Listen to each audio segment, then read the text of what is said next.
संदीप ठाकुर जी, आप कैसे देख रहे हैं इस अपॉइंटमेंट को?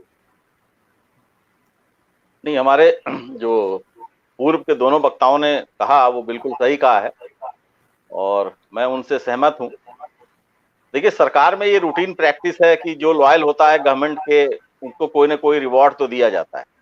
देखिए, किसी जज को दोबारा री एम्प्लॉय करना या रीअपॉइंट कहीं करना वो गलत नहीं है, लेकिन गलत क्या है कि बिल्कुल त्वरित, यानी कि आप अभी रिटायर हुए नहीं कि उसके 2 महीने, 4 महीने, 6 महीने में ही आपको कोई दूसरी पोस्ट दे दी गई, ये गलत है। देखिए, मुझे याद है 1912 में अरुण जेटली जब राज्यसभा के में विपक्ष के नेता हुआ करते थे, तो उन्होंने साफ कहा था। कब की बात कर रहे हैं संदीप ठाकुर जी? 2012, सॉरी। हाँ, हाँ, ठीक करा लें। स्लिप ऑफ टंग हो गया। 2012 में जब अरुण जेटली राज्यसभा में विपक्ष के नेता थे, तो उन्होंने साफ कहा था। और क्या कहा था रविंद्र जी, उनकी 4 लाइनें हैं, मैं आपको पढ़ के बताता हूं।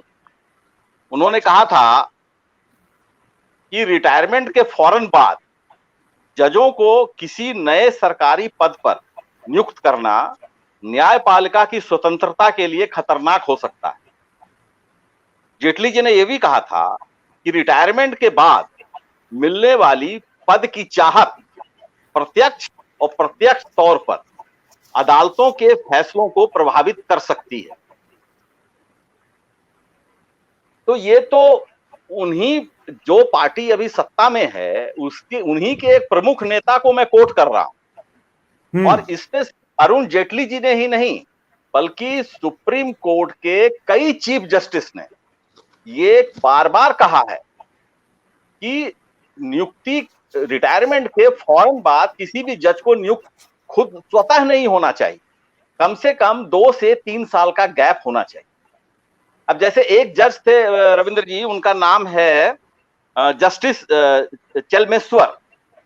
जस्टिस चेलमेश्वर जब रिटायर हुए तो इनकी एक सुप्रीम कोर्ट में परंपरा है, जितेंद्र जी ज्यादा जानते होंगे, कि इनको एक फेयरवेल पार्टी दी जाती है जो रिटायरमेंट के बाद।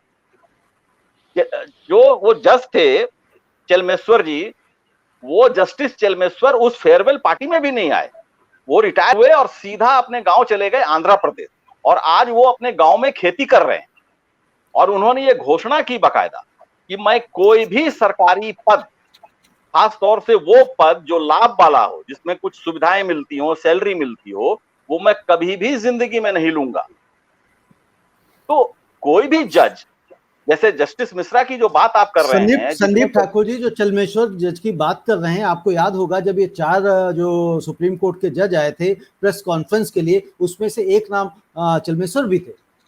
जी जी जी जी, बिल्कुल बिल्कुल। मैं तो आप जो रविंद्र जी, आपने जितने जजमेंट बताए अभी, जितने नाम लिए आप जस्टिस मिश्रा के, वो सारे जजमेंट जो है वो कंट्रोवर्शियल रहे, विवादास्पद रहे। और जस्टिस विवादास्पद रहे हैं जी जी। और जस्टिस मिश्रा जो हैं वो अपने आप में विवादास्पद रहे। और ऐसे विवादास्पद जज को मानवाधिकार आयोग का अध्यक्ष बना देना, वो भी रूल्स को मॉडिफाई करके। तो रूल्स अगर मॉडिफाई 2019 में हुआ है, तो इसके पीछे मंशा साफ है कि अपने किसी न किसी व्यक्ति को ऑब्लाइज करने के लिए रूल्स को मॉडिफाई किया गया है। बिल्कुल।